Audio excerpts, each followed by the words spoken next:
Hi friends, welcome to ಮಸ್ತ್ movies. ಇವತ್ತು ನಾನು ಒಳ್ಳೆಯ ಥ್ರಿಲ್ಲರ್ ಕಾನ್ಸೆಪ್ಟ್ ನಲ್ಲಿ ಬಂದಿರುವ ಗರ್ಡನ್ ಮೂವಿಯನ್ನ ಎಕ್ಸ್ಪ್ಲೇನ್ ಮಾಡ್ತಾ ಇದ್ದೀನಿ. ಇದೇ ರೀತಿ ನಿಮಗೆ ಯಾವುದಾದ್ರೂ ಮೂವಿಯ ಎಕ್ಸ್ಪ್ಲೇನ್ ಬೇಕು ಅಂದ್ರೆ ಆ ಮೂವಿಯ ನೇಮ್ ಅನ್ನ ಕಮೆಂಟ್ ಬಾಕ್ಸ್ ಅಲ್ಲಿ ಕಮೆಂಟ್ ಮಾಡಿ. ಮತ್ತೆ ಇನ್ನು ತಡ ಮಾಡದೆ ಡೈರೆಕ್ಟ್ ಆಗಿ ಮೂವಿ ನೋಡೋಣ. ಇನ್ನು ಮೂವಿ ಸ್ಟಾರ್ಟಿಂಗ್ ನಲ್ಲಿಯೇ ನಾವು ಕೇರಳದಲ್ಲಿ ಕನ್ಸ್ಟ್ರಕ್ಷನ್ ಕೆಲಸ ಮಾಡುತ್ತಿರುವ ಸಲಾಂ ಎಂಬ ವ್ಯಕ್ತಿಯ ಕೈ ಕೆಳಗಡೆ ಕೆಲಸ ಮಾಡುತ್ತಿರುವ ವರ್ಕರ್ಸ್ ಗಳು ತಮ್ಮ ರೂಮ್ ನಲ್ಲಿ ಡ್ರಿಂಕ್ಸ್ ಮಾಡ್ತಾ ಇರ್ತಾರೆ. ಸ್ವಲ್ಪ ಸಮಯದಲ್ಲಿಯೇ ಫುಲ್ ಆಗಿ ಮಳೆ ಬೀಳುವುದಕ್ಕೆ ಶುರುವಾಗುತ್ತೆ. ಇದರಿಂದ ಸಲಾಂಗೆ ತಾನು ಕೆಲಸ ಮಾಡುತ್ತಿದ್ದ ಕನ್ಸ್ಟ್ರಕ್ಷನ್ ಬಿಲ್ಡಿಂಗ್ ನಲ್ಲಿ ಕರೆಂಟ್ ಮೇನ್ ಸ್ವಿಚ್ ಅನ್ನ ಆಫ್ ಮಾಡದೆ ಬಂದಿದ್ದೇನೇನೋ, ಒಂದ್ ವೇಳೆ ಅದನ್ನ ಆಫ್ ಮಾಡದೆ ಹೋದ್ರೆ ಪ್ರಾಬ್ಲಮ್ ಆಗುತ್ತೇನೋ ಅಂತೇಳಿ ತಮ್ಮ ವರ್ಕರ್ಸ್ ಗಳನ್ನು ಕೂಡ ಆ ಬಿಲ್ಡಿಂಗ್ ಗೆ ಕರೆದುಕೊಂಡು ಹೋಗಿ ಅಲ್ಲಿಗೆ ಹೋಗಿ ಮೇನ್ ಸ್ವಿಚ್ ಹತ್ರ ಹೋಗಿ ನೋಡಿದ್ರೆ ಮೇನ್ ಸ್ವಿಚ್ ಆಫ್ ಆಗಿರುತ್ತೆ. ಅದನ್ನು ನೋಡಿ ಅಯ್ಯೋ ಸದ್ಯ ಒಳ್ಳೇದಾಯ್ತು ಅಂದ್ಕೊಂಡು ಅಲ್ಲಿಂದ ಹೋಗೋದಕ್ಕೆ ಶುರು ಮಾಡಿದಾಗ ಸಲಾಂಗೆ ಅಲ್ಲೊಂದು ಶಬ್ದ ಕೇಳಿಸಿದಾಗ ತಕ್ಷಣ ಅಲ್ಲಿಗೆ ಹೋಗ್ತಾನೆ. ಸಲಾಂಗೆ ಅಲ್ಲಿ ಗೋಡೆಯ ಪಕ್ಕದಲ್ಲಿ ಒಬ್ಬ ವ್ಯಕ್ತಿಯ ಆಕಾರ ಕಾಣಿಸಿದಾಗ ಯಾರು ನೀನು ಅಂತೇಳಿ ಹತ್ರಕ್ಕೆ ಹೋದಾಗ ಆ ವ್ಯಕ್ತಿ ಅಲ್ಲಿಂದ ಓಡಿ ಹೋಗ್ತಾನೆ. ನಂತರ ಸಲಾಂ ಅಲ್ಲಿ ಹೋಗಿ ನೋಡಿದಾಗ ಒಂದು ಹುಡುಗಿ ತುಂಬಾ ದಾರುಣವಾಗಿ ಜ್ಞಾನ ಬಿದ್ದಿರ್ತಾಳೆ. ಅಸಲಿಗೆ ಆ ಗುರುತಿಸದ ಆ ವ್ಯಕ್ತಿ ಆ ಹುಡುಗಿಯನ್ನ ಚೆನ್ನಾಗಿ ಹೊಡೆದು ಅಲ್ಲಿಂದ ಓಡಿ ಹೋಗಿರ್ತಾನೆ. ಆಗ ತಕ್ಷಣ ಸಲಾಂನ ವರ್ಕರ್ಸ್ ಆ ಹುಡುಗಿಯನ್ನ ಹಾಸ್ಪಿಟಲ್ಗೆ ಸೇರಿಸಿ ನಂತರ ಪೊಲೀಸ್ನರಿಗೆ ಇನ್ಫಾರ್ಮ್ ಮಾಡ್ತಾರೆ. ಅವಳ ಹೆಸರು ತೆರಿಸಾ, ಅವಳೊಬ್ಳು ಕಾಲೇಜ್ ಸ್ಟೂಡೆಂಟ್ ಅಂತ ಹೇಳಿ ಗೊತ್ತಾಗುತ್ತೆ. ಕೆಲವು ಗಂಟೆಗಳ ಹಿಂದೆ ತೆರಿಸಾ ಓದೋ ಕಾಲೇಜಲ್ಲಿ ತನ್ನ ಕಾಲೇಜ್ ಯೂತ್ ಫೆಸ್ಟಿವಲ್ ಗೋಸ್ಕರ ಡ್ಯಾನ್ಸ್ ಪ್ರಾಕ್ಟೀಸ್ ರಿಹರ್ಸಲ್ ಮಾಡಿ ಮತ್ತೆ ಮನೆಗೆ ಹೋಗ್ಬೇಕಾದ್ರೆ ಅವಳನ್ನ ಯಾರೋ ಕಿಡ್ನಾಪ್ ಮಾಡಿ ಈ ರೀತಿ ಮಾಡಿದ್ದಾರೆ ಅಂತೇಳಿ ಗೊತ್ತಾಗುತ್ತೆ. ಸೀನ್ ಕಟ್ ಆದ್ರೆ ಈ ವಿಷಯವನ್ನು ತಿಳಿದಂತ ಪೊಲೀಸ್ನವರು ತೆರಿಸಾನ ಫ್ರೆಂಡ್ಸ್ ಮತ್ತು ಅವಳ ಸ್ಕೂಲ್ ಟೀಚರ್ಸ್ ಮತ್ತು ಅವಳ ತಂದೆ ರಿಟೈರ್ಡ್ ಕರ್ನಲ್ ಫಿಲಿಪ್ ಅಸ್ರಾರನ್ನ ಸೇರ್ಕೊಳ್ತಾರೆ. ಫಿಲಿಪ್ ತನ್ನ ಮಗಳ ಪರಿಸ್ಥಿತಿಯನ್ನು ನೋಡಿ ತುಂಬಾ ಬಾಧೆ ಬೀಳ್ತಾನೆ. ಇನ್ನು ಈ ಕೇಸನ್ನ ಇನ್ವೆಸ್ಟಿಗೇಷನ್ ಮಾಡೋದಕ್ಕೆ ಈ ಮೂವಿಯ ಮೇನ್ ಕ್ಯಾರೆಕ್ಟರ್ ಆಗಿರುವ ಡಿಸಿಪಿ ಹರೀಶ್ ಅಲ್ಲಿ ಬಂದು ಎನ್ಕ್ವೈರಿಯನ್ನು ಸ್ಟಾರ್ಟ್ ಮಾಡ್ತಾರೆ. ಆಗ ತೆರಿಸಾಗೆ ಟ್ರೀಟ್ಮೆಂಟ್ ಮಾಡ್ತಿದ್ದ ಡಾಕ್ಟರ್ ಆಚೆಗೆ ಬಂದು ಹರೀಶ್ ಹತ್ರ ತೆರಿಸಾ ಪರಿಸ್ಥಿತಿ ತುಂಬಾ ಕ್ರಿಟಿಕಲ್ ಆಗಿದೆ, ಅವಳನ್ನ ಯಾರೋ ರೇಪ್ ಮಾಡಿದ್ದಾರೆ, ಅಷ್ಟೇ ಅಲ್ಲದೆ ಈಗ ಸದ್ಯಕ್ಕೆ ಅವಳು ಕೋಮಾಗೆ ಹೋಗಿದ್ದಾಳೆ ಅಂತ ಹೇಳ್ತಾರೆ. ಇದನ್ನ ಕೇಳಿ ಅಲ್ಲೇ ಇದ್ದ ತೆರಿಸಾ ಫಾದರ್ ತುಂಬಾ ಬಾಧೆ ಬೀಳ್ತಾರೆ.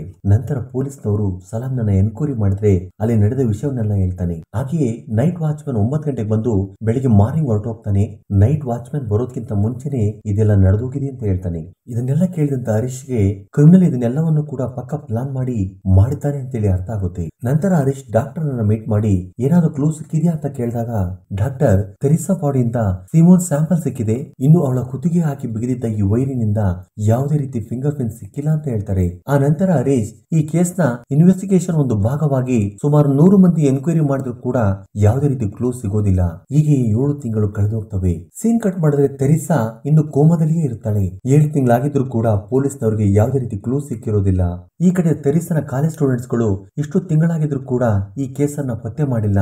ಕ್ರಿಮಿನಲ್ ಗಳಿಗೆ ಶಿಕ್ಷೆ ಆಗ್ಲೇಬೇಕು ಅಂತೇಳಿ ರೋಡ್ಗೆ ಇಳಿದು ಧರಣಿಯನ್ನ ಮಾಡ್ತಾ ಇರ್ತಾರೆ. ಇದರಿಂದ ಪೊಲೀಸ್ನವರಿಗೆ ಪ್ರೆಷರ್ ಜಾಸ್ತಿ ಆಗಿದ್ದರಿಂದ ಈ ಕೇಸನ್ನ ಕ್ರೈಮ್ ಬ್ರಾಂಚ್ ಗೆ ವರ್ಗಾಯಿಸೋಣ ಅಂದ್ಕೊಳ್ತಾರೆ. ಇದನ್ನು ಕೇಳಿದಂತ ಹರೀಶ್ ನನಗೆ ಒಂದೇ ಒಂದು ಅವಕಾಶ ಕೊಡಿ, ಹೇಗಾದ್ರೂ ಮಾಡಿ ನಾನು ಕ್ರಿಮಿನಲ್ ಅನ್ನ ಪತ್ತೆ ಹಚ್ತೀನಿ ಅಂತ ಹೇಳಿ ತನ್ನ ಟೀಮ್ ಅನ್ನ ಕರೆದು ಈ ಕೇಸ್ ನಲ್ಲಿ ಕ್ರಿಮಿನಲ್ ಗಳನ್ನ ಹಿಡ್ಕೋಬೇಕು ಅಂದ್ರೆ ನಮ್ಗಿರೋದು ಒಂದೇ ಒಂದು ದಾರಿ, ಅದೇನು ಅಂದ್ರೆ ತೆರಿಸಾ ಬಾಡಿಯಲ್ಲಿ ಸಿಕ್ಕಿರುವ ಸಿಮನ್ ಸ್ಯಾಂಪಲ್ ಮತ್ತು ಅದು ಸಂಬಂಧಪಟ್ಟಿರೋ DNA ರಿಪೋರ್ಟ್ ನಮ್ಮ ಹತ್ರ ಇದೆ. ಇನ್ನು ಈ ರಿಪೋರ್ಟ್ ಅನ್ನ ದೇಶದಲ್ಲಿರುವ ಎಲ್ಲಾ ಲ್ಯಾಬ್ ಗಳಿಗೆ ಕಳಿಸಿಕೊಳ್ಳೋಣ. ಆಗ ಈ DNA ಗೆ ಸೇರಿದ ಫ್ಯಾಮಿಲಿಯಲ್ಲಿ ಯಾರಾದ್ರೂ ಒಬ್ರು ಈ ಸಿಮೋನ್ ಅನ್ನ ಡೊನೇಟ್ ಮಾಡಿದ್ರೆ ಆ ಮೂಲಕ ಈ ಕೇಸನ್ನ ಆಲ್ಮೋಸ್ಟ್ ಕ್ಲೋಸ್ ಮಾಡಬಹುದು ಅಂತ ಹೇಳ್ತಾರೆ. ಆಗ ಆ DNA ರಿಪೋರ್ಟ್ ಅನ್ನ ದೇಶದ ಎಲ್ಲಾ ಲ್ಯಾಬ್ ಗಳಿಗೆ ಕೂಡ ಕಳಿಸಿಕೊಡ್ತಾರೆ. ಸ್ವಲ್ಪ ದಿನಗಳಲ್ಲಿ ಪೊಲೀಸ್ನವರಿಗೆ ಹೈದರಾಬಾದ್ ನಲ್ಲಿರುವ IT ಉದ್ಯೋಗಿ ಸುದೇವ್ ರಂಜನ್ DNA-ಗೂ ಈ DNA-ಗೂ ಮ್ಯಾಚ್ ಆಗುತ್ತೆ ಅಂತ ಹೇಳಿ ಗೊತ್ತಾಗಿ ಅವನನ್ನ ಎನ್ಕ್ವೈರಿ ಮಾಡೋದಕ್ಕೆ ಹೈದರಾಬಾದ್ಗೆ ಹೋಗ್ತಾರೆ. ಆಗ ಅಲ್ಲಿ ಸುದೇವ್ಗೆ ವಿಷಯವನ್ನ ತಿಳಿಸಿದಾಗ ನಾನು ಯಾವತ್ತೂ ಕೂಡ ಕೇರಳಕ್ಕೆ ಬಂದಿಲ್ಲ, ನನ್ನ ತಾತನ ಚಿಕ್ಕ ತಮ್ಮನ ಫ್ಯಾಮಿಲಿ ಕೇರಳದಲ್ಲಿ ಇದೆ ಅಂತೇಳಿ ಅವರ ಅಡ್ರೆಸ್ ಅನ್ನ ಹರೀಶ್ಗೆ ಕೊಡ್ತಾನೆ. ಆಗ ಹರೀಶ್ ಆ ಅಡ್ರೆಸ್ ಬಗ್ಗೆ ಇನ್ಫಾರ್ಮೇಶನ್ ಕಲೆಕ್ಟ್ ಮಾಡಿದಾಗ ಸುದೇವ್ ಬಂಧುಗಳು ಬೇರೆ ಯಾರು ಅಲ್ಲ, ತೆರಿಸಾ ಕಾಲೇಜ್ ಪ್ರೊಫೆಸರ್ ನಿಶಾಂತ್. ಆಗ ಹರೀಶ್ ಅಸಲಿಗೆ ಈ ಕೆಲಸವನ್ನ ನಿಶಾಂತ್ ಮಾಡಿದ್ದಾನೋ ಇಲ್ಲವೋ ಅಂತೇಳಿ ತಿಳ್ಕೋಬೇಕು ಅಂತೇಳಿ 2 ದಿನ ನಿಶಾಂತ್ ನನ್ನ ಫಾಲೋ ಮಾಡಿ ಒಂದು ದಿನ ತನ್ನ ಜೊತೆ ಸಲಾಂ ನನ್ನ ಕರ್ಕೊಂಡು ಹೋಗ್ತಾನೆ. ನಿಶಾಂತ್ ತನ್ನ ಹೆಂಡತಿ ಜೊತೆ ಶಾಪಿಂಗ್ ಹೋಗಿ ಮರಳಿ ವಾಪಸ್ ಹೋಗೋದಿಕ್ಕೆ ಕಾರ್ ಪಾರ್ಕಿಂಗ್ ಹತ್ರ ಹೋಗ್ತಾನೆ.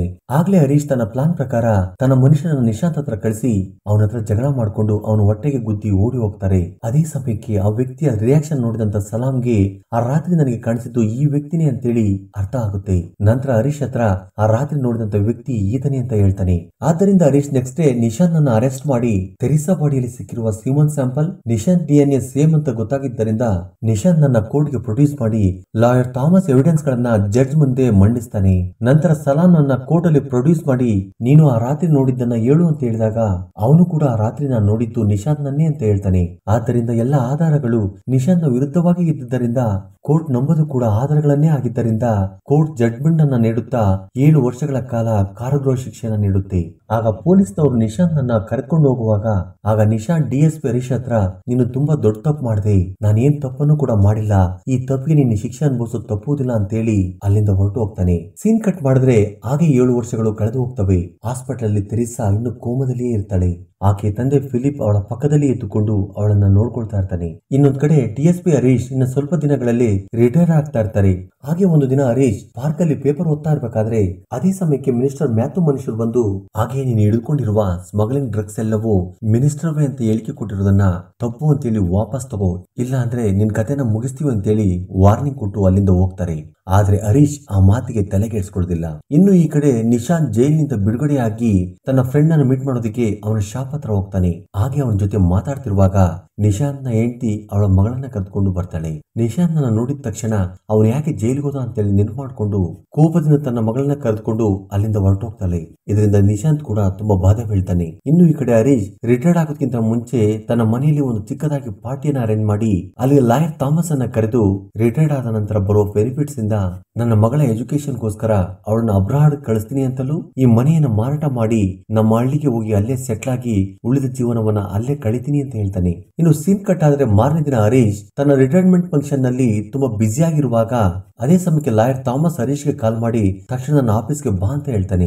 ಆಗ ಹರೀಶ್ ಲಾಯರ್ ಥಾಮಸ್ ಹತ್ರ ಹೋದಾಗ ನಿಶಾಂತ್ ಕೋರ್ಟ್ ಅಲ್ಲಿ ಈ ಕೇಸನ್ನ ರಿಓಪನ್ ಮಾಡಿ ಅಂತೇಳಿ ಕೋರ್ಟ್ಗೆ ಪಿಟಿಷನ್ ಹಾಕಿದ್ದಾನೆ ಅಂತ ಹೇಳ್ತಾನೆ. ಹೌದು, ಇದೆಲ್ಲವನ್ನು ನನಗೆ ಯಾಕೆ ಹೇಳ್ತಿದ್ಯಾ, ನಾನು ರಿಟೈರ್ಡ್ ಆಗ್ತಾ ಇದ್ದೀನಲ್ವಾ ಅಂತ ಹೇಳ್ತಾನೆ. ಇನ್ನು ನಿಶಾಂತ್ ಕೇಸ್ ರಿಓಪನ್ ಮಾಡೋದಕ್ಕೆ ಕೋರ್ಟ್ಗೆ ಪಿಟಿಷನ್ ಹಾಕಿರೋದು ಎಲ್ಲ ನ್ಯೂಸ್ ಚಾನಲ್ ನೋಡಿಗೂ ಗೊತ್ತಾಗುತ್ತೆ. ಆದ್ರೆ ನಿಶಾಂತ್ ಕೇಸನ್ನ ರಿಓಪನ್ ಮಾಡಿ ಏನ್ ಮಾಡೋದಿಕ್ಕೆ ಹೋಗ್ತಿದ್ದಾನೆ ಅಂತೇಳಿ ಯಾರಿಗೂ ಕೂಡ ಗೊತ್ತಿರೋದಿಲ್ಲ. ಆಗ ಲಾಯರ್ ಥಾಮಸ್ ಹರೀಶ್ ಹತ್ರ ಈ ಕೇಸ್ ನ ಮೇನ್ ವಿಟ್ನೆಸ್ ಸಲಾಂ ಈಗ ಎಲ್ಲಿದ್ದನೋ ಗೊತ್ತಿಲ್ಲ, ಈ ಕೇಸ್ಗೆ ಸಲಾಂ ಸಾಕ್ಷಿ ತುಂಬಾ ಇಂಪಾರ್ಟೆಂಟ್, ಒಂದು ವೇಳೆ ನಿಶಾಂತ್ ಸಲಾಂಗೆ ದುಡ್ಡಿನ ಆಸೆಯನ್ನ ತೋರಿಸಿ ಸಾಕ್ಷಿಯನ್ನ ತನ್ನ ಅನುಕೂಲಕ್ಕೆ ತಕ್ಕಾಗಿ ಹೇಳ್ಸ್ಕೊಂಡ್ರೆ ನಿಮಗೆ ಪ್ರಾಬ್ಲಮ್ ಆಗುತ್ತೆ ಅಂತ ಹೇಳಿದ್ದರಿಂದ ಆಗ ಹರೀಶ್ ತುಂಬಾ ಯೋಚನೆ ಮಾಡಿ ಸಲಾಂ ಮನೆಗೆ ಹೋಗಿ ತನ್ನ ಫ್ಯಾಮಿಲಿಯನ್ನ ಕೇಳಿ ಪ್ರಸ್ತುತ ಸಲಾಂ ಈಗ ಎಲ್ಲಿ ವರ್ಕ್ ಮಾಡ್ತಿದ್ದಾನೋ ತಿಳಿದುಕೊಂಡು ಅವನನ್ನ ಕರೆದುಕೊಂಡು ಬರ್ತಾನೆ. ಸೀನ್ ಕಟ್ ಆದ್ರೆ ಮಾರನೇ ದಿನ ಈ ಕೇಸ್ ಕೋರ್ಟ್ ನಲ್ಲಿ ಸ್ಟಾರ್ಟ್ ಆಗುತ್ತೆ. ಆಗ ನಿಶಾಂತ್ ಜಡ್ಜ್ ಮುಂದೆ ಹೇಳ್ತಾರೆ, ಜೈಲಲ್ಲಿ 7 ವರ್ಷ ಶಿಕ್ಷೆಯನ್ನು ಅನುಭವಿಸುತ್ತಿರುವಾಗ ಸೆಂಟ್ರಲ್ ಲಾ ಮೂಲಕ ಲಾ ಡಿಗ್ರಿ ಕಂಪ್ಲೀಟ್ ಮಾಡಿದೆ, ಆದ್ದರಿಂದ ಈಗ ನನ್ನ ಕೇಸನ್ನ ನಾನೇ ವಾದಿಸುವುದಕ್ಕೆ ಪರ್ಮಿಷನ್ ಕೊಡಿ ಅಂತೇಳಿ ಜಡ್ಜ್ ಹತ್ರ ಮನವಿ ಮಾಡಿಕೊಳ್ತಾನೆ. ಅದನ್ನ ಕೇಳಿದಂತ ಜಡ್ಜ್ ನಿಶಾಂತ್ ಗೆ ಪರ್ಮಿಷನ್ ಕೊಟ್ಟಿದ್ದರಿಂದ ನಿಶಾಂತ್ ಮೊದಲಿಗೆ ಈ ಕೇಸ್ ನ ಪ್ರೈಮ್ ವಿಟ್ನೆಸ್ ನಾಗಿರುವ ಸಲಾಂ ನನ್ನ ಕರೆದು ಸ್ವಲ್ಪ ದಿನಗಳಿಂದ ನೀನ್ ಎಲ್ಲಿದ್ದೆ ಅಂತ ಕೇಳಿದಾಗ ಅದಕ್ಕೆ ಸಲಾಂ ಸ್ವಲ್ಪ ದಿನಗಳಿಂದ ಕನ್ಸ್ಟ್ರಕ್ಷನ್ ವರ್ಕ್ ಮೇಲೆ ಕೊಯಿಮತ್ತೂರಲ್ಲಿ ಇದ್ದೀನಿ ಅಂತ ಹೇಳ್ತಾನೆ. ಅದಕ್ಕೆ ನಿಶಾಂತ್ ನಾನು ತಿಳಿದುಕೊಂಡಿರೋ ಪ್ರಕಾರ ಸಲಾಂ ಕೊಯಿಮತ್ತೂರಲ್ಲಿಲ್ಲ, DLO ಸೆಂಟರ್ ನಲ್ಲಿ ಟ್ರೀಟ್ಮೆಂಟ್ ತಗೊಳ್ತಾ ಇದ್ದಾನೆ. ಕಳೆದ 7 ವರ್ಷಗಳಲ್ಲಿ 6 ಸಾರಿ DLO ಸೆಂಟರ್ ಗೆ ತನಗಿರುವ ಕುಡಿಯುವ ಅಭ್ಯಾಸವನ್ನ ಬಿಡುವುದಕ್ಕೆ ಟ್ರೀಟ್ಮೆಂಟ್ ಗೋಸ್ಕರ ಅಲ್ಲಿಗೆ ಬರ್ತಾ ಇದ್ದಾನೆ ಅಂತೇಳಿ ಜಡ್ಜ್ ಮುಂದೆ ಪ್ರೂವ್ ಮಾಡ್ತಾನೆ. ನಂತರ ಸಲಾಂ ಕೈ ಕೆಳಗಡೆ ಕೆಲಸ ಮಾಡ್ತಿರೋರನ್ನ ಕರೆದು ಕ್ರಾಸ್ ಎಕ್ಸಾಮ್ ಮಾಡಿಸಿ ನಿಜ ಹೇಳ್ಬೇಕಂದ್ರೆ ಈ ಇನ್ಸಿಡೆಂಟ್ ನಡೆದಿರುವ ದಿನ ಆ ಬಿಲ್ಡಿಂಗ್ ನಲ್ಲಿ ಕರೆಂಟ್ ಇರಲಿಲ್ಲ, ಆದ್ರೆ ಪೊಲೀಸ್ನವರು ತಮ್ಮ ರಿಪೋರ್ಟ್ ನಲ್ಲಿ ಸಲಾಂ ಅವರ ಫೇಸ್ ಅನ್ನ ನೋಡಿದ್ದಾನೆ ಅಂತೇಳಿ ಬರೆದಿದ್ದಾರೆ. ಅಷ್ಟೇ ಅಲ್ಲದೆ ಅಷ್ಟೊತ್ತಿಗಾಗಲೇ ಸಲಾಂ ಮನುಷ್ಯರು ಫುಲ್ ಆಗಿ ಡ್ರಿಂಕ್ಸ್ ಮಾಡಿ ಮತ್ತಿನಲ್ಲಿ ಇದ್ರು, ಆಗಿರುವಾಗ ಅದನ್ನ ರಿಪೋರ್ಟ್ ನಲ್ಲಿ ಏಕೆ ತೋರಿಸಲಿಲ್ಲ, ಅಸಲಿಗೆ ಡ್ರಿಂಕ್ಸ್ ಮಾಡಿದವರ ಸಾಕ್ಷಿಗಳು ಕೋರ್ಟ್ ನಲ್ಲಿ ನಡೆಯೋದೇ ಇಲ್ಲ, ಸಲಾಂ ಮಾತು ಸುಳ್ಳು ಎಂದು ಜಡ್ಜ್ ಗಳ ಮುಂದೆ ಪ್ರೂವ್ ಮಾಡ್ತಾನೆ. ನಂತರ ಜಡ್ಜ್ ಕೇಸ್ ಅನ್ನ ಮಾರನೇ ದಿನಕ್ಕೆ ಮುಂದೂಡ್ತಾರೆ. ನೆಕ್ಸ್ಟ್ ಡೇ ಮಾರ್ನಿಂಗ್ ಕೇಸ್ ಶುರುವಾದಾಗ ನಿಶಾಂತ್ ಸಿಮೆಂಟ್ ಶಾಂಪಲ್ DNA ಕೊಟ್ಟಿರುವ ಸೆಂಟ್ರಲ್ ಲ್ಯಾಬ್ ಡೈರೆಕ್ಟರ್ ನ ಅಲ್ಲಿಗೆ ಕರೆಸಿ ಈಗ ನಿಮ್ಮ ಲ್ಯಾಬ್ ಎಲ್ಲಿದೆ ಅಂತ ಕೇಳಿದಾಗ ಅದಕ್ಕೆ ಡೈರೆಕ್ಟರ್ 2 ವರ್ಷಗಳ ಹಿಂದೆ ಗೌರ್ಮೆಂಟ್ ಲ್ಯಾಬ್ ಅನ್ನ ಮುಚ್ಚಿಸಿದೆ ಅಂತ ಹೇಳ್ತಾನೆ. ಅದಕ್ಕಾಗಿ ನಿಶಾಂತ್ ಅಸಲಿಗೆ ಈ ಲ್ಯಾಬ್ ಅನ್ನ ಗೌರ್ಮೆಂಟ್ ಏಕೆ ಕ್ಲೋಸ್ ಮಾಡಿದೆ ಅಂತ ಹೊಸ ಸಾಕ್ಷಿಗಳನ್ನ ಕಂಡುಹಿಡಿಯೋದಕ್ಕೋಸ್ಕರ ಕೆಲವು ದಿನಗಳ ಗಡುವನ್ನು ನೀಡಬೇಕೆಂದು ನಿಶಾಂತ್ ಕೋರ್ಟ್ಗೆ ಮನವಿಯನ್ನ ಮಾಡ್ತಾನೆ. ಅದನ್ನು ಕೇಳಿದಂತ ಲಾಯರ್ ಥಾಮಸ್ ಎದ್ದು ನಿಂತು ಮೊದಲೇ ಯಾವುದೇ ರೀತಿ ಇನ್ಫಾರ್ಮೇಶನ್ ಇಲ್ಲದೆ ಹೊಸ ಸಾಕ್ಷಿಗಳನ್ನ ಹುಡುಕುವುದಕ್ಕೆ ಅವಕಾಶವಿಲ್ಲ ಅಂತ ಹೇಳ್ತಾರೆ. ಇದನ್ನು ಕೇಳಿದ ನಿಶಾಂತ್ ಈ ಕೇಸ್ ನಿಂದ ನನ್ನ ಉದ್ಯೋಗ, ಮಾನ, ಮರ್ಯಾದೆ ಎಲ್ಲ ಕಳೆದುಕೊಂಡಿದ್ದೇನೆ, ಆದ್ದರಿಂದ ದಯವಿಟ್ಟು ಹೊಸ ಸಾಕ್ಷಿಗಳನ್ನ ಹುಡುಕುವುದಕ್ಕೆ ಅವಕಾಶವನ್ನ ಕೊಡಬೇಕು, ಹಾಗೆಯೇ ಕೇಸ್ ಕ್ಲೋಸ್ ಆಗೋವರೆಗೂ ಬಾರ್ ಕೌನ್ಸಿಲ್ ನಲ್ಲಿ ಅಡ್ವೊಕೇಟ್ ಆಗಿ ಟ್ರೈನಿಂಗ್ ತಗೊಳ್ಳೋದಕ್ಕೆ ಪರ್ಮಿಷನ್ ಕೊಡಬೇಕು ಎಂದು ರಿಕ್ವೆಸ್ಟ್ ಮಾಡಿದ ಮಾಡಿದಾಗ ಜಡ್ಜ್ ಅಕ್ಸೆಪ್ಟ್ ಮಾಡಿ ಬಾರ್ ಕೌನ್ಸಿಲ್ ನಿಂದ ಟೆಂಪರರಿ ಲೈಸೆನ್ಸ್ ಅನ್ನ ಕೊಡಿಸ್ತಾರೆ. ಸೀನ್ ಕಟ್ ಆದ್ರೆ ಮತ್ತೆ ಕೋರ್ಟ್ ಅಲ್ಲಿ ಕೇಸ್ ಶುರುವಾದಾಗ ನಿಶಾಂತ್ ಸ್ಮಿತಾ ಎಂಬ ಹುಡುಗಿಯನ್ನ ಕರೆದು ನಡೆದದ್ದನ್ನ ಹೇಳು ಅಂತ ಹೇಳಿದಾಗ ಅದಕ್ಕೆ ಸ್ಮಿತಾ ಸ್ವಲ್ಪ ವರ್ಷಗಳ ಹಿಂದೆ ನನ್ನ ಮಗಳ ಪೆಟರ್ನರಿಯ ಬಗ್ಗೆ ಒಂದು ಕೇಸ್ ಅನ್ನ ಫೈಲ್ ಮಾಡಿದ್ದೆ. ಅದಕ್ಕೆ ಸೆಂಟ್ರಲ್ ಲ್ಯಾಬ್ ನಿಂದ ಒಂದು DNA ರಿಪೋರ್ಟ್ ಕೊಟ್ಟಿದ್ರು. ಆಗ ಇದು ತಪ್ಪು ಎಂದು ಹೈಕೋರ್ಟ್ ನಲ್ಲಿ ಕೇಸ್ ಫೈಲ್ ಮಾಡಿದಾಗ ಕೋರ್ಟ್ ಹೈದರಾಬಾದ್ ಡೆಲ್ಲಿ ಲ್ಯಾಬ್ ಗಳಿಂದ ಮತ್ತೆ ರಿಪೋರ್ಟ್ ಅನ್ನ ತೆಗೆಸಿದಾಗ ಹೈದರಾಬಾದ್ ಡೆಲ್ಲಿ ಲ್ಯಾಬ್ ರಿಪೋರ್ಟಿಗೂ ಕೇರಳ ಲ್ಯಾಬ್ ರಿಪೋರ್ಟಿಗೂ ತುಂಬಾ ತದ್ವಿರುದ್ಧ ಇದ್ದಿದ್ದರಿಂದ ಕೇರಳ ಲ್ಯಾಬ್ ಅನ್ನ ಕ್ಲೋಸ್ ಮಾಡಿ ಅಂತೇಳಿ ಕೋರ್ಟ್ ಆದೇಶವನ್ನ ಕೊಡುತ್ತೆ ಅಂತ ಹೇಳ್ತಾಳೆ. ಮತ್ತೆ ನಿಶಾಂತ್ ಮತ್ತೊಬ್ಬ ವ್ಯಕ್ತಿಯನ್ನ ಕರೆಸಿ ಕೇರಳ ಲ್ಯಾಬ್ ನನಗೂ ಕೂಡ ತಪ್ಪು ರಿಪೋರ್ಟ್ ಅನ್ನ ನೀಡಿದೆ ಅಂತ ಹೇಳಿಸ್ತಾನೆ. ಅನಂತರ ನಿಶಾಂತ್ ಈ ರೀತಿಯ ಘಟನೆಗಳು ನಡೆದ ನಂತರ ಕೇರಳ ಲ್ಯಾಬ್ ಗೆ ಸಂಬಂಧಪಟ್ಟ ರಿಪೋರ್ಟ್ ಗಳು ಯಾವ ಕೂಡ ಅಕ್ಸೆಪ್ಟಬಲ್ ಅಲ್ಲ ಅಂತೇಳಿ ಕೇರಳ ಲ್ಯಾಬ್ ಅನ್ನ ಕೋರ್ಟ್ ಕ್ಲೋಸ್ ಮಾಡಿದೆ ಅಂತ ಹೇಳ್ತಾನೆ. ನಂತರ ಕೇರಳ ಲ್ಯಾಬ್ ಕ್ಲೋಸ್ ಮಾಡಲಾಗಿದೆ ಎಂದು ಮೂರನೇ ಸಾಕ್ಷಿಯನ್ನ ಅಲ್ಲಿಗೆ ಕರೆಸ್ತಾನೆ. ಆತನ ಹೆಸರು ಮುರುಗನ್. ಮುರುಗನ್ ಒಬ್ಬ ಕಳ್ಳ. ಆತನು ಹೇಳಿದ್ದನ್ನು ಕೇಳಿದ ಅಲ್ಲಿದ್ದವರು ಶಾಕ್ ಆಗಿ ಹೋಗ್ತಾರೆ. ಮುರುಗನ್ ಜಡ್ಜ್ ಹತ್ರ ಆ ದಿನ ರಾತ್ರಿ ತೆರಿಸಳನ್ನು ಕಿಡ್ನಾಪ್ ಮಾಡಿ ಒಂದು ಬಿಲ್ಡಿಂಗ್ ಗೆ ಕರೆದುಕೊಂಡು ಹೋಗಿ ರೇಪ್ ಮಾಡಿದೆ. ಅದೇ ಸಮಯಕ್ಕೆ ಅಲ್ಲಿಗೆ ಯಾರೋ ಬರುವುದನ್ನು ಗಮನಿಸಿ ಅಲ್ಲಿಂದ ಓಡಿ ಹೋದೆ ಅಂತ ಹೇಳ್ತಾನೆ. ಆ ನಂತರ ಕೆಲವು ವರ್ಷಗಳ ನಂತರ ನನಗೆ ಗೊತ್ತಾಯ್ತು ಆ ಕೇಸ್ ಮೇಲೆ ಬೇರೊಬ್ಬರನ್ನ ಅರೆಸ್ಟ್ ಮಾಡಿದ್ದಾರೆ ಅಂತ. ಆದ್ರೆ ಅದೇ ಟೈಮ್ಗೆ ಬೇರೊಂದು ಕೇಸ್ ನಲ್ಲಿ ಸಿಕ್ಕಿಕೊಂಡು ಜೈಲಿಗೆ ಹೋಗಬೇಕಾಯ್ತು. ಆದ್ದರಿಂದ ಈ ವಿಷಯವನ್ನ ಯಾರಿಗೂ ಹೇಳಲಾಗಲಿಲ್ಲ. ಅವತ್ತಿನಿಂದ ಪ್ರತಿದಿನ ನಾನು ಮಾಡದ ತಪ್ಪಿಗೆ ಬೇರೊಬ್ಬರು ಶಿಕ್ಷೆಯನ್ನ ಅನುಭವಿಸುತ್ತಿದ್ದಾರೆ ಅಂತೇಳಿ ಬಾಧೆಯನ್ನ ಬೀಳ್ತಾ ಇದ್ದೀನಿ. ನನಗೆ ಇನ್ನು 2 ತಿಂಗಳು ಮಾತ್ರ ಜೈಲು ಶಿಕ್ಷೆ ಇದೆ. ಆದ್ದರಿಂದ ಈಗಲಾದ್ರೂ ನನ್ನ ಸತ್ಯ ಎಲ್ರಿಗೂ ತಿಳಿಯಲಿ ಅಂತ ಹೇಳುವುದಕ್ಕೆ ಇಲ್ಲಿಗೆ ಬಂದಿದ್ದೀನಿ ಅಂತ ಹೇಳ್ತಾನೆ. ಹೀಗೆ ಮುರುಗನ್ ಹೇಳಿದ್ದನ್ನು ಕೇಳಿದ ಕೋರ್ಟ್ ನಲ್ಲಿರುವ ಎಲ್ಲರೂ ಶಾಕ್ ಆಗಿ ಹೋಗ್ತಾರೆ. ಆಗ ಮತ್ತೆ ನಿಶಾಂತ್ ಆ ಕೇಸ್ ನ ಫೈನಲ್ ರಿಪೋರ್ಟ್ ಬಗ್ಗೆ ಹೇಳಿ ಈ ಇನ್ಸಿಡೆಂಟ್ ನಡೆದ 7 ತಿಂಗಳ ನಂತರವೂ ಪೊಲೀಸ್ನವರು ಈ ಕೇಸ್ ಬಗ್ಗೆ ಯಾವುದೇ ರೀತಿಯ ಕ್ಲೂಗಳನ್ನು ಕಂಡುಹಿಡಿಯುವುದಕ್ಕೆ ಸಾಧ್ಯವಾಗದಿದ್ದಕ್ಕೆ ಈ ಕೇಸ್ ಅನ್ನು ಇನ್ವೆಸ್ಟಿಗೇಷನ್ ಮಾಡುತ್ತಿರುವ DSP ಹರೀಶ್ ಮತ್ತು ಅವರ ಟೀಮ್ ಮರ್ಯಾದೆ ಹೋಗುತ್ತೆ ಅಂತ ಹೇಳಿ DSP ಹರೀಶ್ ಈ ಕೇಸ್ ಅನ್ನ ಹೇಗಾದ್ರೂ ಮಾಡಿ ಕ್ಲೋಸ್ ಮಾಡಬೇಕು ಅಂತ ಪ್ಲಾನ್ ಪ್ರಕಾರ ನನ್ನ ಈ ಕೇಸ್ ನಲ್ಲಿ ತಗಲಾಕಿ ಫೇಕ್ ಎವಿಡೆನ್ಸ್ ಗಳನ್ನ ಸೃಷ್ಟಿ ಮಾಡಿ ನಂತರ ಅವುಗಳನ್ನು ನಿರೂಪಿಸಿ ಅನ್ಯಾಯವಾಗಿ ನನಗೆ ಜೈಲು ಶಿಕ್ಷೆಯಾಗುವಂತೆ ಮಾಡಿ ಕೊನೆಗೆ ಕೇಸ್ ಅನ್ನ ಕ್ಲೋಸ್ ಮಾಡಿದ್ರು ಅಂತ ಜಡ್ಜ್ ಮುಂದೆ ನಿಶಾಂತ್ ಹೇಳ್ತಾನೆ. ನಂತರ ಮತ್ತೊಂದು ಕೇಸ್ ಬಗ್ಗೆ ಹೇಳುತ್ತಾ ಒಂದು ಕೇಸ್ ನಲ್ಲಿ ಇನ್ವೆಸ್ಟಿಗೇಷನ್ ಆಫೀಸರ್ ಒಂದು ಸುಳ್ಳು ಕೇಸ್ ಹಾಕಿದಾಗ ನೆಕ್ಸ್ಟ್ ಅದು ಸುಳ್ಳು ಎಂದು ಪ್ರೂವ್ ಆದಾಗ ಕಾಂಪೋಸಿಷನ್ ಅನ್ನ ಇನ್ವೆಸ್ಟಿಗೇಷನ್ ಆಫೀಸರ್ ನಿಂದ ಕೊಡಿಸಲಾಯಿತು. ಆದ್ದರಿಂದ ನನ್ನ ಈ ಕೇಸಲ್ಲೂ ಕೂಡ ಜಡ್ಜ್ಮೆಂಟ್ ನಲ್ಲಿ ಯಾವುದೇ ರೀತಿ ತಪ್ಪಿಲ್ಲದೆ ಇರುವುದರಿಂದ ಇನ್ವೆಸ್ಟಿಗೇಷನ್ ಆಫೀಸರ್ ನ ತಪ್ಪಿನಿಂದ 7 ವರ್ಷ ಶಿಕ್ಷೆಯಾಗಿ ನಾನು ಎಷ್ಟೋ ಬಾಧೆಗಳನ್ನು ಅನುಭವಿಸಿದ್ದೀನಿ. ಆದ್ದರಿಂದ ಈ ಕೇಸಲ್ಲಿ ಇನ್ವೆಸ್ಟಿಗೇಷನ್ ಆಫೀಸರ್ ನಿಂದ ಕಾಂಪೋಸಿಷನ್ ನೀವೇ ಕೊಡಿಸಬೇಕು ಅಂತೇಳಿ ತನ್ನ ವಾದವನ್ನ ಪೂರ್ಣಗೊಳಿಸುತ್ತಾನೆ. ಇದನ್ನೆಲ್ಲ ಕೇಳಿದಂತ ಜಡ್ಜ್ 7 ವರ್ಷಗಳ ಕಾಲ ಶಿಕ್ಷೆಯನ್ನು ಅನುಭವಿಸಿರುವ ನಿಶಾಂತ್ಗೆ ಇನ್ವೆಸ್ಟಿಗೇಷನ್ ಆಫೀಸರ್ 70 ಲಕ್ಷಗಳ ಕಾಂಪೋಸಿಷನ್ ಅನ್ನ ನೀಡಬೇಕು ಅಂತೇಳಿ ತೀರ್ಪನ್ನು ನೀಡ್ತಾರೆ.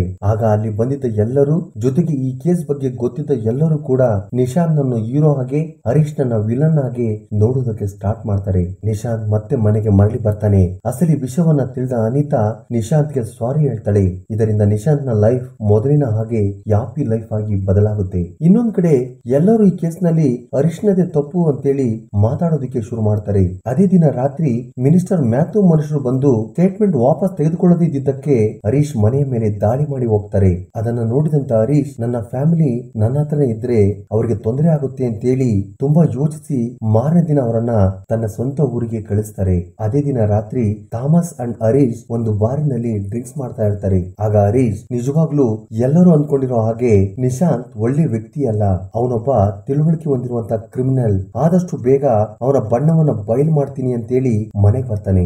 ಆಗ ಯಾರೋ ಹರೀಶ್ ಮನೆಯನ್ನ ಧ್ವಂಸ ಮಾಡಿ ಅಲ್ಲಿರುವ ವಸ್ತುಗಳನ್ನ ಒಡೆದು ಹಾಕಿ ಹರೀಶ್ಗೆ ತುಂಬಾ ಇಷ್ಟವಾಗಿರುವ ಅವನ ಪೆಟ್ ಡಾಗ್ ಅನ್ನ ಕೊಂದು ಹೋಗಿರ್ತಾರೆ. ಅದನ್ನ ನೋಡಿದ ಹರೀಶ್ಗೆ ತುಂಬಾ ಕೋಪ ಬರುತ್ತೆ. ಇದನ್ನೆಲ್ಲ ನಿಶಾಂತ್ ಮಾಡ್ಸಿರ್ತಾನೆ ಅಂತೇಳಿ ತಕ್ಷಣ ನಿಶಾಂತ್ ಮನೆಗೆ ಹೋಗ್ತಾನೆ. ಇನ್ನೊಂದ್ ಕಡೆ ನಿಶಾಂತ್ ತನ್ನ ಫ್ರೆಂಡ್ಸ್ ಗಳ ಜೊತೆ ಸೇರಿ ಪಾರ್ಟಿ ಮಾಡ್ಕೊಳ್ತಾ ಇರ್ತಾನೆ. ಆಗ ಹರೀಶ್ ಅಲ್ಲಿಗೆ ಬಂದು ನಿಶಾಂತ್ ಹತ್ರ ಜಗಳ ಮಾಡ್ತಾನೆ. ಆಗ ನಿಶಾಂತ್ ಫ್ರೆಂಡ್ಸ್ ಆ ಜಗಳವನ್ನ ನಿಲ್ಲಿಸಿ ಹರೀಶ್ ನನ್ನ ಒಡೆದು ಅಲ್ಲಿಂದ ಕಳಿಸ್ತಾರೆ.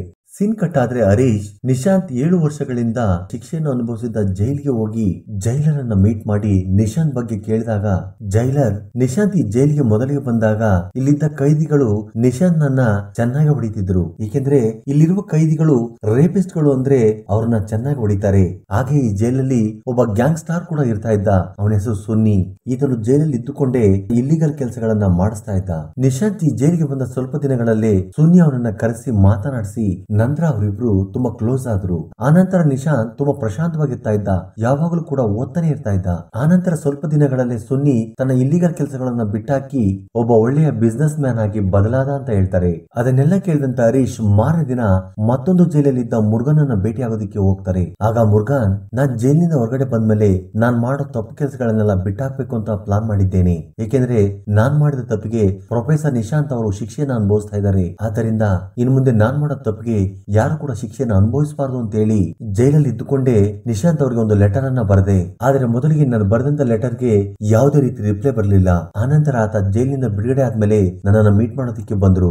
ಆದ್ದರಿಂದಲೇ ನಾನು ಕೋರ್ಟ್ ಮುಂದೆ ನಾನು ಮಾಡಿದ ತಪ್ಪುಗಳನ್ನೆಲ್ಲ ಒಪ್ಕೊಂಡೆ. ಈಗ ನನ್ನ ಮನಸ್ಸು ಪ್ರಶಾಂತವಾಗಿದೆ ಅಂತ ಹೇಳ್ತಾನೆ. ಅದನ್ನು ಕೇಳಿದ ಹರೀಶ್ ಮಾತ್ರ ನಿಶಾಂತ್ ತಪ್ಪು ಮಾಡಿದ್ದಾನೆ, ಇವನು ಹೇಳ್ತಿರೋದು ಸುಳ್ಳು ಅಂತೇಳಿ ಅರ್ಥವಾಗಿ ಇನ್ವೆಸ್ಟಿಗೇಷನ್ ಮಾಡ್ತಾ ಯಾವಾಗಲೂ ಕುಡಿತಾ ಮತ್ತಿನಲ್ಲೇ ಇರ್ತಾನೆ. ಮತ್ತೊಂದು ಕಡೆ ನಿಶಾಂತ್ ಹೊಸದಾಗಿ ಲಾ ಫಾರ್ಮ್ ಅನ್ನ ಓಪನ್ ಮಾಡ್ತಾನೆ. ಹೀಗೆ ನಿಶಾಂತ್ ಒಬ್ಬ ಸೆಲೆಬ್ರಿಟಿಯ ತರ ರೇಡಿಯೋಗೆ, ಟಿವಿಗಳಿಗೆ ಇಂಟರ್ವ್ಯೂ ಕೊಡ್ತಾ ತನ್ನ ಲೈಫ್ ಅನ್ನ ಎಂಜಾಯ್ ಮಾಡ್ತಾ ಇರ್ತಾನೆ. ಹೀಗೆ ಇರುವಾಗ ನಿಶಾಂತ್ ಹತ್ರ 3 ಜನ ಹುಡುಗಿರು ಲಾ ಟ್ರೈನಿಂಗ್ ಗೋಸ್ಕರ ಬರ್ತಾರೆ. ನಿಶಾಂತ್ ಅವ್ರ ಹತ್ರ, ಈ ಲಾ ಫಾರ್ಮ್ ಅನ್ನ ನಾನು ದುಡ್ಡಿಗೋಸ್ಕರ ಮಾಡಿಲ್ಲ, ಪ್ರತಿಯೊಬ್ಬರಿಗೂ ನ್ಯಾಯ ಸಿಗಬೇಕು ಅನ್ನೋ ಕಾರಣಕ್ಕೋಸ್ಕರ ಈ ಲಾ ಫಾರ್ಮ್ ಅನ್ನ ಓಪನ್ ಮಾಡಿದೀನಿ. ಪ್ರತಿ ಕೇಸು ಕೂಡ ನನಗೆ ದುಡ್ಡು ಸಿಗುತ್ತೆ ಅಂತ ನಾನು ಅಂದ್ಕೊಳ್ಳೋದಿಲ್ಲ.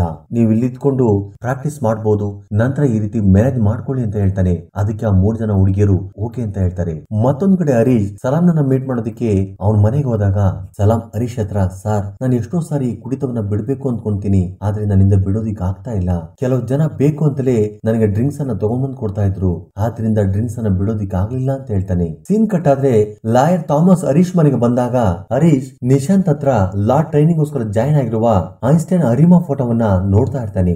ಲಾಯರ್ ಥಾಮಸ್ ನನ್ನ ನೋಡಿದಂತ ಹರೀಶ್, ನಾನು ತುಂಬಾ ದಿನಗಳಿಂದ ನಿಶಾಂತ್ ನನ್ನ ಫಾಲೋ ಮಾಡಿ ಇನ್ವೆಸ್ಟಿಗೇಷನ್ ಮಾಡ್ತಾ ಇದ್ದೀನಿ. ನಿಶಾಂತ್ ನ ನೆಕ್ಸ್ಟ್ ಟಾರ್ಗೆಟ್ ಅವನ ಅಸಿಸ್ಟೆಂಟ್ ಆಗಿರುವ ಅರಿಮಾ ಅಂತ ನನಗೆ ಅನಿಸ್ತಾ ಇದೆ. ಏಕೆಂದ್ರೆ ಅರಿಮಾ ತುಂಬಾ ಬ್ರಿಲಿಯಂಟ್, ಅವಳು ಅವನ ಹತ್ರ ಕೆಲಸ ಮಾಡ್ತಾ ಇದ್ರೆ ಅವನ ಕ್ರಿಮಿನಲ್ ಆಕ್ಟಿವಿಟೀಸ್ ಗಳನ್ನ ಇವಳು ಕಂಡುಹಿಡಿದು ಬಿಡ್ತಾಳೆ ಅಂತೇಳಿ ಅರಿಮನನ್ನ ನೆಕ್ಸ್ಟ್ ಟಾರ್ಗೆಟ್ ಮಾಡಿರ್ತಾನೆ. ಆದ್ದರಿಂದ ನಿಶಾಂತ್ ನನ್ನ ರೆಡ್ ಹ್ಯಾಂಡ್ ಆಗಿ ಹಿಡ್ಕೊಂತೀನಿ ಅಂತೇಳಿ ಲಾಯರ್ ಥಾಮಸ್ ಹತ್ರ ಹೇಳ್ತಾನೆ. ಆಗ ಲಾಯರ್ ಥಾಮಸ್ ಹರೀಶ್ ಕೇಳ್ತಾರೆ, ನೀನ್ ಈ ಕೇಸ್ ಓದಿದ್ದರಿಂದ ತುಂಬಾ ಡಿಪ್ರೆಷನ್ ಹೋಗಿದ್ಯಾ, ಮೊದಲು ನೀನು ಡ್ರಿಂಕ್ಸ್ ಮಾಡೋದನ್ನ ಬಿಟ್ಟು ಆ ಕೇಸ್ ಅನ್ನ ಮರ್ತೋಗು ಅಂತ ಹೇಳ್ತಾರೆ. ಆದ್ರೆ ಹರೀಶ್ ಮಾತ್ರ ಅವನ ಮಾತನ್ನ ಕೇಳೋದಿಲ್ಲ. ಸೀನ್ ಕಟ್ ಮಾಡಿದ್ರೆ ಅವತ್ತಿನಿಂದ ಹರೀಶ್ ಹರಿಮನನ್ನ ಫಾಲೋ ಮಾಡ್ತಾ ಇರ್ತಾನೆ. ಹಾಗೆ ಒಂದು ದಿನ ಹರಿಮಾ ಆಫೀಸ್ ಇಂದ ಮನೆಗೆ ಹೋಗ್ತಿರುವಾಗ ಹಾಗೆ ಹರಿಮನನ್ನ ಯಾರೋ ಕಿಡ್ನಾಪ್ ಮಾಡ್ತಾರೆ. ಹಾಗೆ ದೂರದಿಂದ ನೋಡಿದ ಹರೀಶ್ ಅವಳನ್ನ ಕಾಪಾಡೋದಿಕ್ಕೆ ಅಲ್ಲಿಗೆ ಹೋದಾಗ ಜ್ಞಾನ ತಪ್ಪಿ ಬಿದ್ದಿದ್ದ ಹರಿಮಾ ಹರೀಶ್ ನನ್ನ ನೋಡಿ ಗಟ್ಟಿಯಾಗಿ ಕೂಗುತ್ತಾಳೆ. ಏಕೆಂದ್ರೆ ಹರಿಮಾ ನನ್ನನ್ನ ಕಿಡ್ನಾಪ್ ಮಾಡಿರೋದು ಹರೀಶ್ ಅಂತಾನೆ ಅನ್ಕೊಳ್ತಾಳೆ. ಹಾಗೆ ಹರಿಮಾ ಹರೀಶ್ ನಿಂದ ತಪ್ಪಿಸಿಕೊಂಡು ಹೊರಗೆ ಓಡಿ ಬಂದಾಗ ಅದೇ ಸಮಯಕ್ಕೆ ಅಲ್ಲಿಗೆ ಬಂದ ಪೊಲೀಸರು ಹರಿಮನನ್ನ ತಡೆದು ಅಲ್ಲಿ ನಡೆದ ವಿಷಯಗಳನ್ನ ತಿಳಿದುಕೊಂಡು ಹರೀಶ್ ನನ್ನ ಹೊಡೆದು ಅರೆಸ್ಟ್ ಮಾಡಿ ಪೊಲೀಸ್ ಸ್ಟೇಷನ್ ಗೆ ಎಳ್ಕೊಂಡು ಹೋಗ್ತಾರೆ. ಆ ನಂತರ ಈ ನ್ಯೂಸ್ ಎಲ್ಲ ಮೀಡಿಯಾಗಳಿಗೆ ಗೊತ್ತಾಗುತ್ತೆ. ಹರೀಶ್ ಕೇಸ್ ಓದಿದ್ದರಿಂದ ಡಿಪ್ರೆಷನ್ ಹೋಗಿ ಈ ರೀತಿ ಮಾಡ್ತಾ ಇದ್ದಾನೆ ಅಂತ ಎಲ್ಲರೂ ಅವನನ್ನ ಹುಚ್ಚುನನ್ನಾಗಿ ನೋಡ್ತಾರೆ. ಸೀನ್ ಕಟ್ ಆದ್ರೆ ಇನ್ನೊಂದ್ ಕಡೆ ಲಾಯರ್ ಥಾಮಸ್ ಜೈಲಿನಲ್ಲಿದ್ದ ಹರೀಶ್ ನನ್ನ ಮೀಟ್ ಮಾಡೋದಕ್ಕೆ ಬಂದು, ನೀನು ಕೇಸ್ ಓದಿದ್ಕೋಸ್ಕರ ಹೇಗಾದ್ರೂ ತಪ್ಪು ಕೇಸನ್ನ ನಿಶಾಂತ್ ಮೇಲೆ ಒರೆಸ್ಬೇಕು ಅಂತೇಳಿ ನಿಶಾಂತ್ ಅಸಿಸ್ಟೆಂಟ್ ಅರಿಮಾಳನ್ನ ರೇಪ್ ಮಾಡಿ ಆ ಕೇಸನ್ನ ನಿಶಾಂತ್ ಮೇಲೆ ಹಾಕ್ಬೇಕು ಅಂತ ಅನ್ಕೊಂಡಿದ್ದಲ್ವಾ, ಇನ್ನು ಮುಂದೆ ನಾನು ಕೂಡ ನಿನ್ ಕೇಸನ್ನ ವಾದ ಮಾಡುವುದಿಲ್ಲ.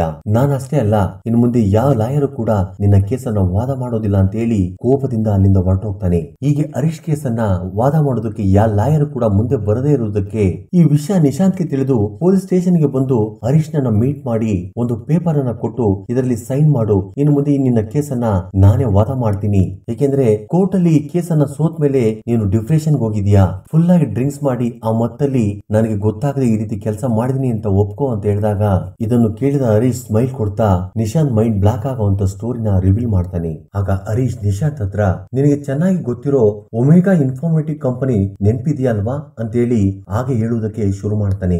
ಒಂದು ದಿನ ನಿಶಾಂತ್ ಜೈಲಿನಲ್ಲಿರುವ ಸಮಯದಲ್ಲಿ ಸುನ್ನಿ ಯಾರ ಜೊತೆ ಫೋನ್ ಕಾಲ್ ಅಲ್ಲಿ ನನ್ನ ಬ್ಲಾಕ್ ಮನಿಯನ್ನ ಇನ್ಕಮ್ ಟ್ಯಾಕ್ಸ್ ನವರು ಎಲ್ಲಿ ಎತ್ಕೊಂಡು ಹೋಗ್ಬಿಡ್ತಾರೋ ಅಂತೇಳಿ ಏನ್ ಮಾಡ್ಬೇಕು ಅಂತ ಗೊತ್ತಾಗದೆ, ಏಕೆಂದ್ರೆ ಅದೆಲ್ಲ ಹಣ ಬ್ಲಾಕ್ ಮನಿ ಆಗಿದ್ದರಿಂದ. ಇದನ್ನೆಲ್ಲ ನೋಡಿದ ನಿಶಾಂತ್ಗೆ ವಿಷಯ ಅರ್ಥವಾಗಿ, ನಿನ್ನ ಪೂರ್ತಿ ಬ್ಲಾಕ್ ಮನಿಯನ್ನ ₹1 ಕೂಡ ಟ್ಯಾಕ್ಸ್ ಪೇ ಮಾಡ್ದಂಗೆ ವೈಟ್ ಮನಿಯನ್ನ ಮಾಡ್ಕೊಡ್ತೀನಿ. ಏಕೆಂದ್ರೆ ನಿಶಾಂತ್ ಕಾಲೇಜ್ ನಲ್ಲಿ ಟ್ಯಾಕ್ಸ್ ಪ್ರೊಫೆಸರ್ ಆಗಿದ್ದರಿಂದ ಅವನಿಗೆಲ್ಲ ಗೊತ್ತಿರುತ್ತೆ. ಇದನ್ನೆಲ್ಲ ಕೇಳಿದ್ಮೇಲೆ ಸುನ್ನಿ ಶಾಕ್ ಆಗ್ತಾನೆ. ಆಗ ನಿಶಾಂತ್ ಸುನ್ನಿ ಹತ್ರ, ಹವಾಲಾ ಮೂಲಕ ನಿನ್ನ ಬ್ಲಾಕ್ ಮನಿಯನ್ನ ನೈಜೀರಿಯಾದ ಅಬೂಜಾ ಸಿಟಿಗೆ ಕಳಿಸ್ಕೊಡು, ಅದು ಟ್ಯಾಕ್ಸ್ ಫ್ರೀ ಏರಿಯಾ, ಅಲ್ಲೇ ನೀನೊಂದು ಡಮ್ಮಿ ಸಾಫ್ಟ್ವೇರ್ ಕಂಪನಿಯನ್ನ ಓಪನ್ ಮಾಡು, ಮತ್ತೆ ಅದೇ ಕಂಪನಿಯನ್ನ ಅದೇ ರೀತಿ ಇಂಡಿಯಾದಲ್ಲಿ ಒಮೆಗಾ ಇನ್ಫಾರ್ಮೇಟಿವ್ ಕಂಪನಿ ಅಂತ ನಿನ್ನ ಹೆಂಡತಿ ಹೆಸರಿನ ಮೇಲೆ ಓಪನ್ ಮಾಡಿ, ಅದೇ ರೀತಿ ನೈಜೀರಿಯಾದಲ್ಲಿದ್ದ ಕಂಪನಿ ಜೊತೆ ಇಂಡಿಯಾದಲ್ಲಿದ್ದ ಕಂಪನಿ ಜೊತೆ ಪ್ರಾಜೆಕ್ಟ್ ತಯಾರು ಮಾಡ್ತಿದ್ವಿ ಅನ್ನೋ ತರ ಪ್ರಾಜೆಕ್ಟ್ ತಯಾರು ಮಾಡುತ್ತಿರೋದಕ್ಕೋಸ್ಕರ ಗೋಸ್ಕರ ನೈಜೀರಿಯಾದಲ್ಲಿದ್ದ ಕಂಪನಿ ಇಂಡಿಯಾದ ಕಂಪನಿಗೆ ದುಡ್ಡು ಕಳಿಸೋ ತರ ನಿನ್ನ ಬ್ಲಾಕ್ ಮನಿ ಪೂರ್ತಿಯಾಗಿ ವೈಟ್ ಮನಿ ಆಗಿ ಬರುತ್ತೆ ಅಂತ ಐಡಿಯಾ ಕೊಟ್ಟಿರ್ತಾನೆ. ಹೀಗೆ ನಿಶಾಂತ್ ಸುನ್ನಿಗೆ ಹೆಲ್ಪ್ ಮಾಡಿದ್ದರಿಂದ ಅಂದಿನಿಂದ ನಿಶಾಂತ್ ಮತ್ತು ಸುನ್ನಿ ಇನ್ನೂ ತುಂಬಾ ಕ್ಲೋಸ್ ಆಗಿ ಹೋಗ್ತಾರೆ. ಗ್ಯಾಂಗ್ಸ್ಟರ್ ಸುನ್ನಿ ಬಿಸ್ನೆಸ್ ಮ್ಯಾನ್ ಸುನ್ನಿ ಆಗಿ ಬದಲಾಗಿ ಹೋಗ್ತಾನೆ. ಇಲ್ಲಿಂದಲೇ ನಿಶಾಂತ್ ತನ್ನ ಗೇಮ್ ಪ್ಲಾನ್ ಅನ್ನ ಶುರು ಮಾಡ್ತಾನೆ. ಅದೇನು ಅಂದ್ರೆ ನಿಶಾಂತ್ ಈ ಕೇಸಿಂದ ಹೊರಗಡೆ ಬರೋದಕ್ಕೆ ಸುನ್ನಿಯ ಸಹಾಯದಿಂದ ಸಲಾಂಗೆ ಡ್ರಿಂಕ್ಸ್ ಆಸೆಯನ್ನ ತೋರಿಸ್ತಾ ಪ್ರತಿದಿನ ಅವನಿಗೆ ಕುಡಿಸ್ತಾ ಮತ್ತೆ ಇವರೇ ಡ್ರಿಂಕ್ಸ್ ಚಟವನ್ನ ಬಿಡೋದಕ್ಕೋಸ್ಕರ ಡಿಎಲ್ಒ ಸೆಂಟರ್ ಗೆ ಕಳಿಸ್ಕೊಡ್ತಾ ಇರ್ತಾರೆ. ಹಾಗೆಯೇ ಕೇರಳ ಲ್ಯಾಬ್ ಮೇಲೆ ಕೇಸ್ ಹಾಕಿರೋ ಸ್ಮಿತಾ ಮತ್ತು ಇನ್ನಿಬ್ರು ಇವ್ರ ಕಡೆಯವರೇ. ಇವನ್ನೆಲ್ಲ ಮಾಡ್ತಿರೋದು ಸುನ್ನಿ ಆಗಿದ್ರು ಇವ್ರ ಹಿಂದೆ ಇರೋದು ನಿಶಾಂತ್. ಇನ್ನು ತೆರಿಸನನ್ನ ನಾನೇ ರೇಪ್ ಮಾಡಿದೆ ಅಂತ ಒಪ್ಕೊಂಡಿರೋ ಮುರ್ಗಾನ್ ಸುನ್ನಿ ಮನುಷ್ಯರು ಅವನನ್ನ ಮೀಟ್ ಮಾಡಿ ತುಂಬಾ ಮೊತ್ತದ ದುಡ್ಡನ್ನ ಕೊಡ್ತೀನಿ ಅಂತೇಳಿ ಡೀಲ್ ಮಾತಾಡಿ ಪೂರ್ತಿ ಕೇಸನ್ನ ತನ್ನ ಮೇಲೆ ಹಾಕಿಕೊಳ್ಳುವಂತೆ ಮಾಡಿರ್ತಾರೆ. ಇದೆಲ್ಲ ಪ್ಲಾನ್ ಅನ್ನ ನಿಶಾಂತ್ ಮೂಲಕ ಸುನ್ನಿ ಮಾಡಿರ್ತಾನೆ. ಆ ನಂತರ ಹರೀಶ್ ಇದೆಲ್ಲವನ್ನು ನಿಶಾಂತ್ ಕೇಳ್ತಾನೆ. ನಾನು ನಿನ್ನ ಕೇಸ್ ಸ್ಟಾರ್ಟ್ ಮಾಡೋದಕ್ಕಿಂತ ಮುಂಚೆ ನಿನ್ನ ಬ್ಯಾಕ್ ಗ್ರೌಂಡ್ ನಾನು ತಿಳ್ಕೊಳ್ಳಿಲ್ಲ, ಅದಕ್ಕೋಸ್ಕರ ಇಷ್ಟೊಂದು ಕಷ್ಟಗಳನ್ನ ಅನುಭವಿಸಬೇಕಾಯ್ತು. ಆದ್ರೆ ಈಗ ನಿನ್ನೆಲ್ಲ ಬ್ಯಾಕ್ ಗ್ರೌಂಡ್ ಅನ್ನ ತಿಳ್ಕೊಂಡು ಮುಂದೆ ಹೆಜ್ಜೆ ಇಟ್ಟಿದ್ದೀನಿ. ಅಷ್ಟೇ ಅಲ್ಲ, ಇದು ನಿನ್ನ ಮೊದಲನೇ ಕ್ರೈಮ್ ಅಲ್ಲ ಅಂತ ಹೇಳಿದಾಗ ಇದನ್ನ ಕೇಳಿದ ನಿಶಾಂತ್ ಶಾಕ್ ಆಗಿ ಹೋಗ್ತಾನೆ. ನಿಜ ಹೇಳ್ಬೇಕಾದ್ರೆ ನಿನ್ನ ಮೊದಲನೇ ಕೇಸು 1991ರಲ್ಲಿ ಕಾಲಿಕಟ್ ಯೂನಿವರ್ಸಿಟಿಯಲ್ಲಿ ಓದ್ತಾ ಇರುವಾಗ ಸೋಫಿಯಾ ಸೆಟ್ ಎಂಬ ಬ್ರಿಲಿಯಂಟ್ ಸ್ಟೂಡೆಂಟ್ ಅನ್ನ ನಿನ್ನ ಕಾರ್ನಲ್ಲಿಯೇ ಸುಟ್ಟು ಬೂದಿ ಮಾಡಿದ್ದೆ. ಇನ್ನು ಬನಾರಸ್ ಯೂನಿವರ್ಸಿಟಿಯಲ್ಲಿ PhD ಓದ್ತಿರುವಾಗ ಅದೇ ಯೂನಿವರ್ಸಿಟಿಯಲ್ಲಿ ಒಂದ್ ಹುಡುಗಿ ಕಾಣದೆ ಹೋದ್ಲು. ಆ ಹುಡುಗಿ ಏನಾದ್ಲು ಅಂತ ಯಾರು ಗೊತ್ತಿಲ್ಲ. ಆದ್ರೆ ಸ್ವಲ್ಪ ದಿನಗಳ ನಂತರ ಯೂನಿವರ್ಸಿಟಿಯಲ್ಲಿ ನ್ಯೂ ಬಿಲ್ಡಿಂಗ್ ಗೋಸ್ಕರ ಅಗಿತಾ ಇರುವಾಗ ಕಣ್ಮರೆಯಾಗಿದ್ದ ಆ ಹುಡುಗಿಯ ಸ್ಕೆಲೆಟನ್ ಸಿಕ್ತು. ಇವತ್ತಿಗೂ ಕೂಡ ಆ ಹುಡುಗಿನ ಕೊಂದಿದ್ದು ಯಾರು ಅಂತ ಗೊತ್ತಿಲ್ಲ. ಆ ಹುಡುಗಿನ ಕೊಂದಿದ್ದು ನೀನೇ ಅಂತ ಹೇಳಿದಾಗ ಅದನ್ನ ಕೇಳಿದಂತ ನಿಶಾಂತ್ ಒಂದು ಟ್ವಿಸ್ಟ್ ಅನ್ನ ರಿವೀಲ್ ಮಾಡ್ತಾನೆ. ನೀನು ನನ್ನ ಎಲ್ಲ ಮರ್ಡರ್ಸ್ ಬಗ್ಗೆ ಹೇಳಿದೆ, ಆದ್ರೆ ನನ್ನ ಸೀನಿಯರ್ಸ್ ಆಗಿರುವ ಆಶಾ ಮ್ಯಾಥ್ಯೂ ಎಂಬ ಹುಡುಗಿಯನ್ನ ರೇಪ್ ಮಾಡಿ ಮರ್ಡರ್ ಮಾಡಿದೆ. ಆ ಬಾಡಿಯನ್ನ ಮುಚ್ಚಿದ ಜಾಗದಲ್ಲೇ ನನ್ನ ಲವರ್ ನು ಕೂಡ ಸಾಯಿಸಿ ಅಲ್ಲೇ ಮುಚ್ಚಿದೆ. ನನ್ನ ಲವರ್ ಓಡಿ ಹೋದ್ಲು ಅಂದ್ಕೊಂಡು ಆ ಮುಚ್ಚಿದ ಜಾಗದಲ್ಲೇ ಒಂದು ಮಾವಿನ ಗಿಡವನ್ನ ನೆಟ್ಟಿದೆ. ಆ ನಂತರ ಆ ನೆಟ್ಟಿದ ಗಿಡ ದೊಡ್ಡದಾಗಿ ಬೆಳೆದ ಮೇಲೆ ಆಶಾ ಮ್ಯಾಥ್ಯೂ ಅಣ್ಣನ ಜೊತೆ ನಾನು ಹೋಗಿ ಮಾವಿನಣ್ಣನ್ನ ತಿಂದಿದ್ದೀನಿ. ಹುಡುಗಿರನ್ನ ಚೆನ್ನಾಗಿ ಅನುಭವಿಸಿ ನಂತರ ಅವರನ್ನ ಕೊಂದ್ರೆ ಅದರಲ್ಲಿ ಎಷ್ಟು ಮಜಾ ಸಿಗುತ್ತೆ ನಿನಗೆ ಗೊತ್ತಾ ಅಂತೇಳಿ ನಿಶಾಂತ್ ಹೇಳಿದಾಗ ಅದನ್ನೆಲ್ಲ ಕೇಳಿದ ಹರೀಶ್ಗೆ ನಿಶಾಂತ್ ಒಬ್ಬ ಸೈಕೋ ಅಂತೇಳಿ ಅರ್ಥ ಆಗುತ್ತೆ. ನಂತರ ನಿಶಾಂತ್ ಇದೇ ರೀತಿಯಲ್ಲಿ ತೆರಿಸೋ ವಿಚಾರದಲ್ಲೂ ಕೂಡ ನಡೆದು ಹೋಗ್ತಾ ಇತ್ತು. ಆದ್ರೆ ಅಲ್ಲಿ ಯಾರೋ ಒಬ್ಬರು ನನ್ನ ನೋಡಿ ಇದರಿಂದ ನನ್ನ ಬಗ್ಗೆ ಎಲ್ಲ ಹೊರಗಡೆ ಬಂತು. ಆದ್ರೂ ಕೂಡ ಈಗೇನು ಲಾಭ ಇಲ್ಲ, ಏಕೆಂದ್ರೆ ನೀನು ಒಳಗಡೆ ನಾನು ಹೊರಗಡೆ. ನನ್ನ ನೆಕ್ಸ್ಟ್ ಟಾರ್ಗೆಟ್ ಅರುಣಿಮಾ ಅನ್ನೋದು ನಿನಗೆ ಗೊತ್ತಾಗಿದೆ ಅಂತೇಳಿ ನನಗೆ ಮೊದಲೇ ಗೊತ್ತಿತ್ತು. ಅದಕ್ಕೋಸ್ಕರ ನಾನು ನನ್ನ ಪ್ಲಾನ್ ಅನ್ನ ಚೇಂಜ್ ಮಾಡಿದೆ. ಅರುಣಿಮಾ ಕೇಸಲ್ಲಿ ನಿನ್ನನ್ನೇ ತಗಲಾಕ್ದೆ. ಅಷ್ಟೇ ಅಲ್ಲದೆ ರೇಡಿಯೋ ಜಾಕಿ ಆಶಾಳನ್ನ ನಿನ್ ಮನೆಯಲ್ಲೇ ಕಟ್ಟಿ ಹಾಕಿದೀನಿ. ಈಗ ನಿನ್ನ ಹೆಸರಲ್ಲಿ ಅವಳನ್ನ ರೇಪ್ ಮಾಡಿ ಕೊಲ್ತೀನಿ. ನಂತರ ಆ ಕೇಸರು ಕೂಡ ನಿನ್ ಮೇಲೆ ಹಾಕ್ತೀನಿ ಅಂತೇಳಿ ನೇರವಾಗಿ ಹರೀಶ್ ಮನೆಗೆ ಹೋಗ್ತಾನೆ. ಅಲ್ಲಿ ನೀತು ಮುಖದ ಮೇಲಿರೋ ಮಾಸ್ಕ್ ಅನ್ನ ತೆಗೆದು ನೋಡಿದಾಗ ನಿಶಾಂತ್ ನ ಮೈಂಡ್ ಬ್ಲಾಕ್ ಆಗುತ್ತೆ. ಏಕೆಂದ್ರೆ ಅಲ್ಲಿರೋದು ನೀತು ಅಲ್ಲ, ನಿಶಾಂತ್ ನ ಹೆಂಡತಿ ಅನಿತಾ.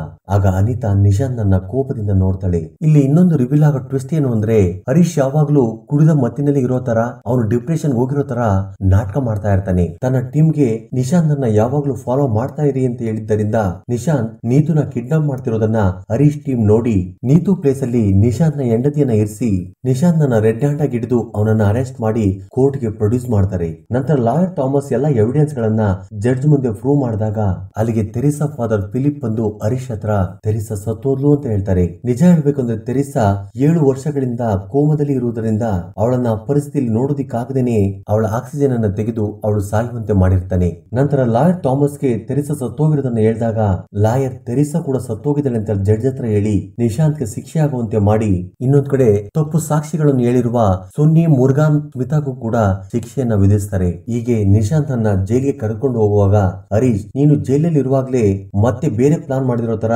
ನಿನ್ನ ಗರುಡನ್ ತರ ವಾಚ್ ಮಾಡ್ತಾ ಇರ್ತೀನಿ ಅಂತ ಹೇಳ್ತಾರೆ. ಧನ್ಯವಾದಗಳು.